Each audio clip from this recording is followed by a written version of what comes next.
The latest study about the use of cover crops on the Great Plains has been released, this time focusing on Nebraska. And while the news about their impact on yields and soil moisture use is mixed at best, that's only part of the story. 5 no-tillers worked with the Nebraska On-Farm Research Network in 2014 to assess the use of cover crops on their farms. Specifically, they were concerned with the impact of cover crops on yields for the subsequent cash crop, a common concern in the semi-arid plain states. The sites for this study ranged from south-central Nebraska near Loomis to Ithaca, Nebraska, 37 miles west of Omaha. Soybeans, wheat, and corn were the crops involved in this study.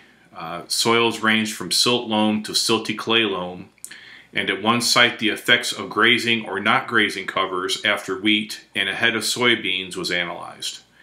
2 of the sites were center pivot irrigated and the rest were dryland farming, and all farms were seeing cover crops for the first time.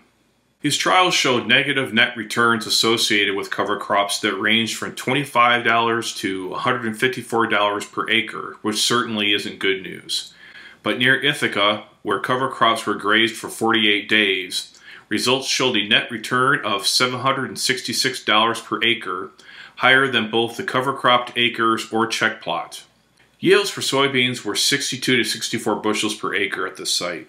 The net return was based on $10 per bushel soybeans, $22 an acre for cover crop seed, $13.37 per acre for the drill application cost, a cost of fencing and labor at $12.50 per calf, and a net income for the calves of $178.50. The fact that yield hits occurred at 3 sites and didn't occur at 2 sites illustrates there's a critical need for additional research, the researcher said. Despite yield losses, in some cases the farmers are interested in repeating the studies in the future, they added.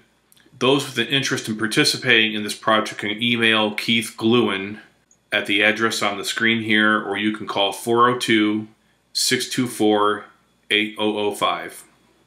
I think University of Nebraska Extension should be commended for reaching out to farmers to do the research, put pencil to paper, and start answering these questions in a variety of geographical areas and under different farming systems. The only problem I see is that cover crops, which have been used by farmers around the world for 2,000 years, are being measured here only to the point of yield. Of course, yield is what pays the bills, and cover crops aren't a silver bullet for every challenge in farming. But what about the potential effect of cover crops in building soil organic matter, improving water holding capacity, and nutrient cycling? How much less fertilizer would these farmers be applying if they use cover crops over many years?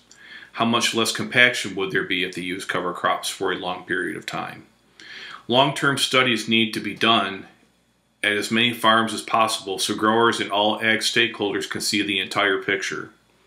Thanks for watching and make it a great day.